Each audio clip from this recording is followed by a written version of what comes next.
नमस्कार, मैं अशोक कुमार पांडे और स्वागत है आपका टीसीएच पर। दिल्ली के बम धमाकों को लेकर रोज नए खुलासे हो रहे हैं और बहुत सारी बातें आ रही हैं। आपके सामने भी तमाम अखबार आए होंगे, तमाम वेबसाइट्स आई होंगी, तमाम सारी खबरें आई होंगी और गोदी मीडिया तो दिन रात लगी ही है। लेकिन ये सब देखते हुए कुछ चीजों को मैं आपको याद दिला दे रहा हूं। कई सारे केस ऐसे हुए हैं, पुणे बेकरी से लेकर बम धमाके जो ट्रेन में एक बार हुए थे, और बहुत सारे केस ऐसे हुए हैं जिन केसेस में कल भी मैंने ये बात कही थी कि लंबी जांच के बाद पता यह चला कि जिस आदमी के ऊपर सारे आरोप लगाए गए थे वो पूरी तरह से बेगुनाह है, उसके खिलाफ कोई मामला ही नहीं मिला। बार बार ये चीज देखी गई है कि आरोप तो लग जाते हैं, मीडिया जम के उछाल देती है। अभी हाल का केस जरा हिंदू मुसलमान अगर आप छोड़ दीजिए तो सुशांत सिंह राजपूत वाला केस आप देख लीजिए।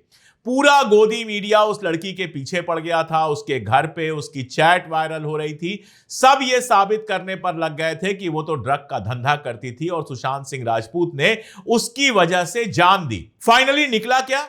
सारे तमाशे के बाद निकला यह कि वो लड़की पूरी तरह से बेगुनाह थी, उसके ऊपर किसी भी तरह का कोई गुनाह साबित नहीं हुआ।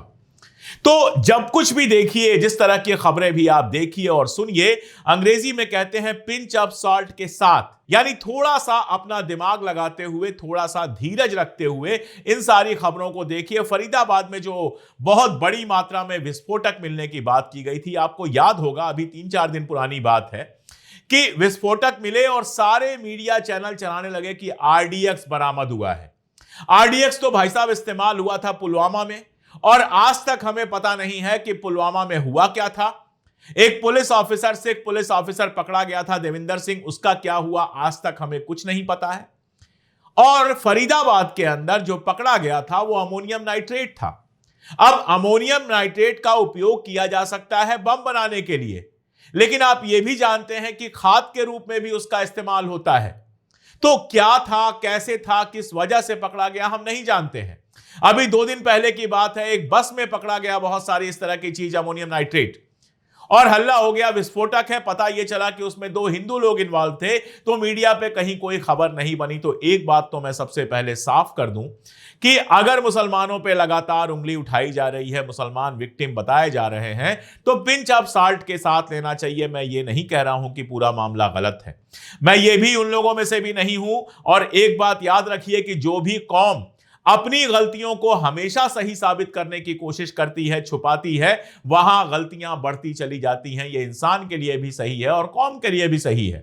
मैं बोलता हूं, कई बार लोगों के मैसेज आते हैं कि आप ये वाला लफ्ज जो है वो सही नहीं बोलते हैं, यहां आप नुक्ता लगा देते हैं, नहीं लगना चाहिए, या फिर यहां आप नुक्ता नहीं लगाते हैं और लगना चाहिए। अब मैं ये कहूं कि नहीं साहब, मैं तो गलत हो ही नहीं सकता हूं, मैंने जो बोल दिया वो सही है, तो इसका अंजाम यह होगा कि मैं कभी सुधार नहीं पाऊंगा खुद को, जैसा हूं उससे बेहतर कभी नहीं हो पाऊंगा। और जब ये गलतियां लोग मुझे बताते हैं तो मैं बहुत अदब के साथ उनका शुक्रिया कहता हूं और कहता हूं कि आपने बहुत अच्छा किया कि मेरी गलती बताई। आगे भी कोई गलती मिले तो जरूर बताइएगा, ताकि मैं उसमें सुधार कर सकूं, तो मेरी भाषा थोड़ी और बेहतर हो जाती है। यही किसी कौम के लिए भी सच है। ये जितने बाबा पैदा हो गए हैं, कोई यति नरसिंहानंद है, कोई धीरेन्द्र शास्त्री है जो हिंदू यात्रा निकाल रहा है, कोई है, कोई है, ये सारे के सारे अगर हिंदू समाज के लोग खड़े होकर कहते कि ये हमारे रिप्रेजेंटेटिव नहीं है, हमारा धर्म नफरत फैलाना नहीं सिखाता है, तो धर्म और बेहतर होता, कौम और बेहतर होती। जो हमारे बहुत सारे लड़के इनके चक्कर में पड़ के बर्बाद हो रहे हैं, और लड़के क्या, लड़के लड़कियां, बूढ़े बड़े, औरतें सब तबाह हो रही हैं, वो नहीं होते। यही बात किसी और मजहब के लिए, यही बात मुसलमानों के लिए भी सही है। तो उनसे भी सावधान रहिए जो कह रहे हैं कि नहीं, ये तो कुछ हो ही नहीं सकता, ये तो सारा का सारा गलत है।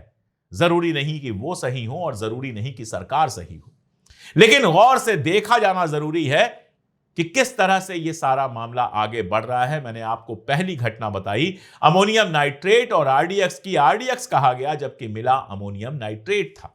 अब वो अमोनियम नाइट्रेट भी विस्फोटक के लिए इस्तेमाल हो सकता है, उससे भी बम बन सकता है, लेकिन आरडीएक्स और अमोनियम नाइट्रेट में जमीन आसमान का फर्क है। अमोनियम नाइट्रेट चूंकि खाद के भी काम आता है, इसलिए ब्लैक मार्केट में बहुत बिकता हुआ आपको मिल जाएगा। आरडीएक्स का केवल एक ही इस्तेमाल है, विस्फोट में इस्तेमाल है, इसलिए वो सीधे सीधे आतंकवादी कार्रवाई से जोड़ दिया जाता है। दूसरी घटना आज सुबह की ही है। सुबह खबर आई और सारी मीडिया में चलने लगी कि दिल्ली में महिपालपुर के पास एक बड़ा विस्फोट हो गया है। अब डर का माहौल तो है ही, जहां पर एक कार विस्फोट हुआ हो, कई लोग मारे गए हो, वो शहर थोड़ा डरा हुआ तो होगा ही। हालांकि दिल्ली एक ऐसा शहर है कि आज अगर आप बाहर से आइए और शहर में घूमिए, या उस दिन भी अगले दिन भी आप शहर में बाहर से आकर घूम रहे हो, तो आपको पता ही नहीं चलता कि यहां पर कुछ हुआ है। दिल्ली दौड़ती रहती है, दिल्ली भागती रहती है, दिल्ली में लोगों को नौकरी करनी होती है, दिल्ली में लोगों को बिजनेस करना होता है, और लोग इन सब घटनाओं के बावजूद भागते दौड़ते रहते। लेकिन फिर भी एक अंदर से डर तो होता ही है, और डर ऐसा है कि इस समय साइकिल का टायर भी फट जाए तो एक बार धक से दिल में लगेगा क्या हुआ है। महिपालपुर में जिसको बम बनाकर सुबह प्रचारित किया गया, बहुत जल्दी यह खबर आ गई कि बस का टायर फटा था। डीटीसी की बसों का वैसे भी बुरा हाल है, बसें कम कर दी गई हैं, बसें बंद की जा रही हैं। जो बसों से लोग चलते हैं, मेट्रो से चलने के लिए मजबूर हुए हैं। नई जो दिल्ली सरकार आई है, उसकी नई बसों पर या बसों की मरम्मत वगैरह पर तो ध्यान है नहीं, खैर वो मेरा इशू नहीं है। तो जांच में यह पता चला कि डीटीसी की एक बस जो धौला कुआं जा रही थी, उसका पीछे वाला टायर फट गया, जिसकी वजह से बम जैसी आवाज आई। लेकिन आप देखिए, ट्विटर से लेकर फेसबुक से लेकर गोदी मीडिया तक यह खबर फैला दी गई कि एक और विस्फोट आ गया है, और उसके बाद जो है लोगों में एक पैनिक फैलना बिल्कुल नॉर्मल था। जो बड़ी खबर आई है, जो बड़ा अपडेट आया है दिल्ली में जो विस्फोट हुए थे उनको लेकर, वो ये कि डॉक्टर उमर मोहम्मद, जिसका नाम बार बार आ रहा था, कहा जा रहा था कि वो कार चला रहा था जिस कार में विस्फोट हुआ, उसकी पहचान की दिल्ली पुलिस ने पुष्टि कर दी है। दिल्ली पुलिस का कहना है कि उमर मोहम्मद ही वो आदमी था जो कार चला रहा था, i20 जिसमें विस्फोट हुआ था। और ये तय करने के लिए उसकी मां और उसके भाइयों का डीएनए सैंपल लिया गया। डीएनए सैंपल को मैच कराया गया जो उसके अंदर लाश मिली थी, लाश के टुकड़े मिले थे उससे, और ये डीएनए सैंपल बताया जा रहा है 100% मैच किया है। यानी एक बात बिल्कुल क्लियर हो गई कि डीएनए सैंपल मैच कर रहा है तो वो डॉक्टर उमर मोहम्मद ही था।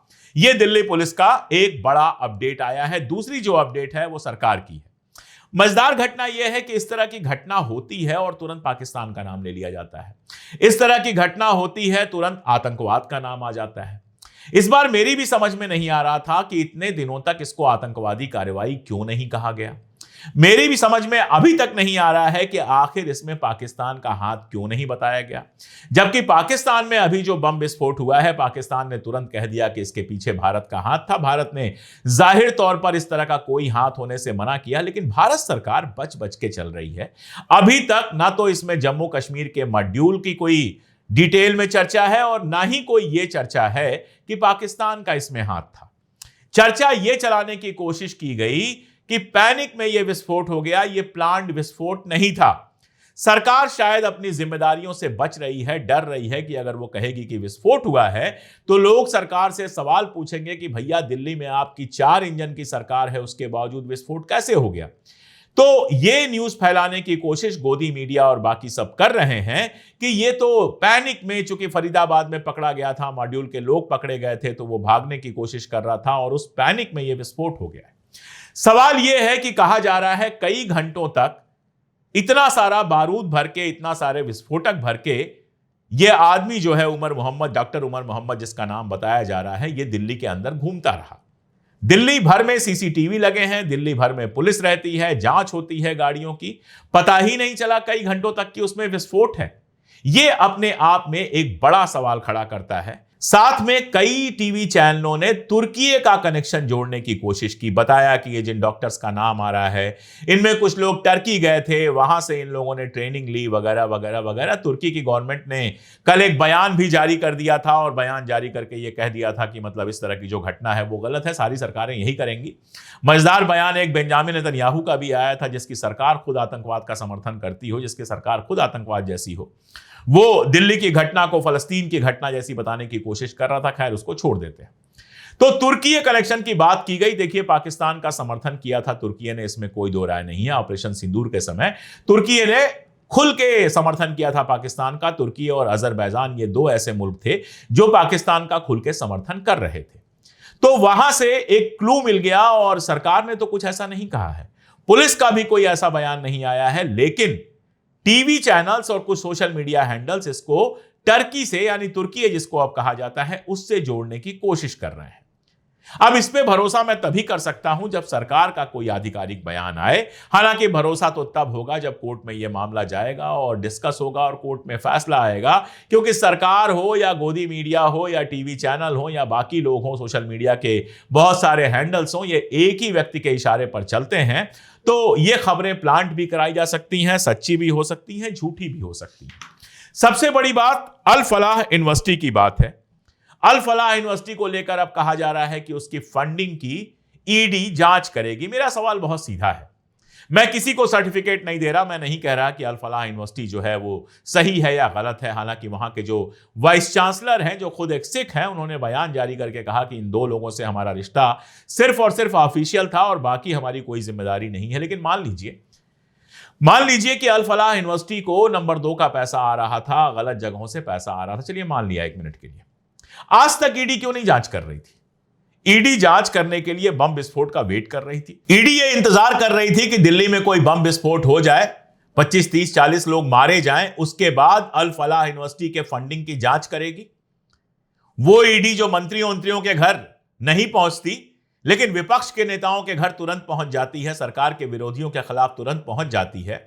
क्या देश भर में जो इस तरह की प्राइवेट यूनिवर्सिटीज और बाकी यूनिवर्सिटीज चल रही हैं, संस्थाएं चल रही हैं, उनकी फंडिंग पर निगाह नहीं रखती है?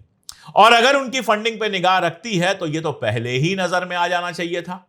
घटना होने के बाद फंडिंग की बात की जा रही है। यूनिवर्सिटी के जो संस्थापक हैं जावेद अहमद सिद्दीकी, उनकी जांच की बात की जा रही है। कहा जा रहा है कि सिद्दीकी जो है 9 रजिस्टर्ड कंपनी से जुड़े हुए हैं और सभी अल फलाह चैरिटेबल ट्रस्ट के माध्यम से जुड़ी हुई हैं, जो विश्वविद्यालय को चलाता है। तो जांच की जाएगी कि उनके पास पैसा कहां से आया वगैरह, फंडिंग कहां से हुई वगैरह, ये सब जांच की जाएगी। ये सब जांच तो पहले ही होनी चाहिए थी। कोई भी यूनिवर्सिटी है, कोई भी संस्था है जो काम कर रही है, तो उसके पास फंड कहां से आ रहा है, उस पर निगाह रखने के लिए ही तो ईडी बनी हुई है। लेकिन जब अब मामला हो गया, विस्फोट हो गया, तो यूनिवर्सिटी की भी फंडिंग की जांच की जाएगी, सिद्दीकी की फंडिंग की भी जांच की जाएगी और तमाम सारी बातें की जाएंगी। पुलिस और बाकी सारी संस्थाएं बेसिकली होती हैं प्रिवेंशन के लिए, रोक के लिए। उनकी नियुक्ति इसलिए होती है कि इस तरह की घटनाएं ना हो पाए, इस तरह की घटनाएं होने से पहले रोक लिया जाए। सरकार, पुलिस जो हमारे टैक्स के पैसों से पलते हैं, वो पलते ही इसलिए हैं, उनको टैक्स के पैसे से पाला ही इसलिए जाता है ताकि देश के अंदर आंतरिक सुरक्षा का वो ध्यान रख सके। देश में इस तरह की कोई घटना हो, उसको पहले से ही पकड़ सके। कोई भी पुलिस, कोई भी संस्था 100% घटनाओं को नहीं पकड़ सकती है। लेकिन मजेदार बात यह है कि जब घटना हो जाती है, उसके बाद सारे एंगल मिलना शुरू हो जाते हैं, तमाम दावे होने शुरू हो जाते हैं। फिर घटना होने के पहले यह सब क्यों नहीं पता होता है? जब मामला मुसलमानों का हो तो कुछ ज्यादा ही उत्साह से काम होना शुरू हो जाता है। मैं फिर कह रहा हूं कि ये लोग दोषी हो भी सकते हैं, नहीं भी हो सकते हैं।